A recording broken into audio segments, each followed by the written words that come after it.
کوئی بھی دنیا میں کوئی شخص ایسا جو یہ دعویٰ کرتا ہے وہ کوئی دلیل فراہم کرے کہ یزید نے نبی کریم صلی اللہ علیہ وسلم کے نواسے امام حسین رضی اللہ تعالی عنہ کو شہید کیا ہو، یا انہیں شہید کرنے کا حکم دیا ہو، یا ان کے شہید کرنے سے خوش ہوا ہو، یا اس پلاننگ کا وہ حصہ رہا ہو، لعنت اللہ علی الکاذبین، اہل سنت والجماعت ائمہ اہل سنت میں سے کوئی ایک بھی ایسا نہیں جو سیدنا حسین رضی اللہ تعالیٰ عنہ کے قتل کا ذمہ دار یزید کو ٹھہراتا ہو، جو یہ کہتا ہو کہ یزید نے سیدنا حسین رضی اللہ تعالیٰ عنہ کو قتل کیا تھا۔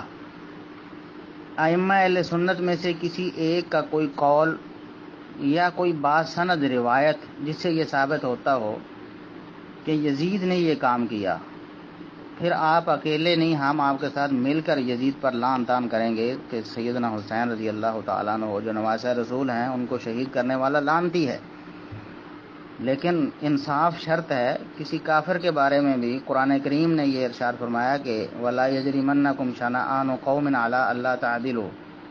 کسی قوم کی دشمنی، یہ مسلمانوں کو خطاب ہو رہا ہے، کسی قوم کی دشمنی تمہیں اس بات پر آمادہ نہ کرے کہ تم عدل کا دامن چھوڑ دو۔ عدل و انصاف کافروں کے حق میں بھی ہے، اور یزید کو کافر مسلمانوں میں سے کسی نے نہیں کہا، وہ جیسا بھی تھا اس کا فیصلہ تو ہم دلائل سے کریں گے، کوئی صحیح سند کے کوئی روایت ہمیں ملے گی کہ اس کا کوئی جرم ثابت ہوگا تو ہم اسے تسلیم کریں گے۔ تو نواسہ رسول سیدنا حسین رضی اللہ تعالیٰ عنہ کو قتل کس نے کیا، یہ بات صحیح بخاری میں سیدنا عبداللہ بن عمر رضی اللہ تعالیٰ عنہما نے بیان فرمائی ہے۔ جب ایک کوفی نے آ کر پوچھا کہ ہمیں بتائیے جی حج کے دوران ہم نے احرام باندھا اور مچھر مار دیں تو کیا کوئی سزا لاگو ہوتی، کوئی کفارہ وغیرہ؟ تو سیدنا عبداللہ بن عمر رضی اللہ تعالیٰ عنہما نے فرمایا کہ ظالموں کوفیوں، تم نے نواسہ رسول کو شہید کر دیا، تمہیں کوئی خیال نہ آیا، اور آج مچھر کے بارے میں پوچھ رہے ہو، شرم نہیں آتی تمہیں؟ تو سیدنا عبداللہ بن عمر رضی اللہ تعالیٰ عنہ نے واضح فیصلہ دیا کہ کوفیوں نے شہید کیا ہے سیدنا حسین رضی اللہ تعالیٰ عنہ کو، اور یہ سنی اور شیعہ سارے اس بات کو مانتے ہیں، سارے اس بات کو تسلیم کرتے ہیں کہ کوفیوں نے بلایا تھا سیدنا حسین رضی اللہ تعالیٰ عنہ کو خط لکھ لکھ کر، یہ شیعوں کی کتابیں اس بات پر واضح دلیل ہیں۔ تو جنہوں نے بلایا انہوں نے شہید کیا سیدنا حسین رضی اللہ تعالیٰ عنہ کو، یہ تو الزام ہے یزید پر کہ انہوں نے شہید کر دیا۔ اللہ تبارک و تعالیٰ سیدنا حسین رضی اللہ تعالیٰ عنہ کے قاتلوں پر لعنت فرمائے، اور ان کے وارثوں پر بھی لعنت فرمائے جو ابھی تک ان کا دفاع کرتے ہیں۔ اس لیے یہ لوگ ہر سال پیٹتے ہیں، اور شیعوں نے اپنی کتابوں میں لکھا ہے کہ دیکھو جی ہم پر کیوں الزام لگاتے ہو، وہ تو ہمارے بڑے تھے جنہوں نے شہید کیا امام حسین کو، ہم تو کفارہ ادا کر رہے ہیں پیٹ پیٹ کر اپنے بڑوں کی اس غلطی کا۔ تو یزید نے کہاں شہید کیا سیدنا حسین رضی اللہ تعالیٰ عنہ کو، بالکل ثابت نہیں ہے۔ دوسری بات، مدینہ پر حملہ کیا جس میں 10,000 افراد کو قتل کیا، اور اس کی فوج نے جنسی تشدد کر کے 1000 عورتوں کو حاملہ کیا، جھوٹ کے کوئی سر پاؤں نہیں ہوتے۔ مدینہ پر حملہ ضرور ہوا ہے، لیکن یہ کس نے کیا ہے؟ یزید نے کیا۔ تاریخ کی کتابیں تو یہ بتاتی ہیں کہ اس حملے کے ایک دن بعد یزید فوت ہوا ہے، یعنی یزید تو بیمار پڑا تھا اس حملے کے وقت، اس نے کہاں کسی کو حکم دیا اور کہاں کسی کو حملہ کیا، اور خود اس میں شریک تھا یزید۔ یہ تو ایسے ہی ہے جیسے آج کوئی ہماری فوج حملہ کرتی ہے کسی ملک پر،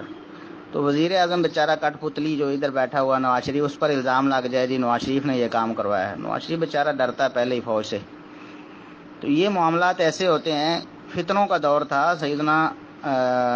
عمر رضی اللہ تعالیٰ عنہ کے دور سے یہ فتنے شروع، خود ان کے دور میں، سیدنا عمر رضی اللہ عنہ کے دور میں انہیں شہید کر دیا گیا۔ کوئی کہہ سکتا ہے کہ اس کی ذمہ داری سیدنا عمر رضی اللہ تعالیٰ عنہ پر خود آتی ہے کہ ان کے دور میں کیوں ایسا ہو گیا، حملہ کیوں ان پر ہو گیا، خلیفہ وقت پر یہ ذمہ داری آنی تھی، ان کی فوجیں کہاں تھیں جی، ان کی انٹیلیجنس کہاں تھی جی، اور یہ تھا وہ تھا، یہ ساری ایسی باتیں۔ پھر سیدنا عثمان رضی اللہ تعالیٰ عنہ کے دور میں کتنا بڑا فتنہ ہو گیا، باغیوں نے آ کر مدینہ کو گھیر لیا اور وہ مسجد نبوی پر قبضہ کر لیا، اور وہاں انہوں نے سارا نظام درم برم کیا۔ اس کی ذمہ داری کس پر آپ لگائیں گے؟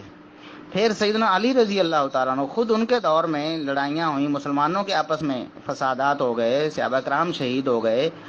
پھر اپنا خارجیوں نے سر اٹھایا اور پھر سیدنا علی رضی اللہ تعالیٰ کو خود شہید کر دیا گیا، ظالموں نے شہید کر دیا، یہی وہ عبداللہ بن سبا کی نسل والے لوگ تھے۔ اس کی ذمہ داری کس پر پڑے گی؟ اور اگر آپ کہیں کہ جی ان کی ذمہ داری تو تھی، وہ اپنی ذمہ داری نبھاتے رہے، لیکن اگر کوئی ایسا مسئلہ ہو گیا تو اس میں ان کا کیا قصور ہے؟ تو پھر یزید کا قصور بھی آپ صحیح سند سے ثابت کریں نا، بتائیں کہ یزید نے حملے کا حکم دیا، یزید نے سیدنا حسین کو شہید کروایا، اور یزید نے جناب مسجد نبی میں گھوڑے باندھے اور یہ ہوا وہ ہوا۔ یہ ساری گپیں جو ہیں ان کو صحیح سند سے ثابت کیا جائے۔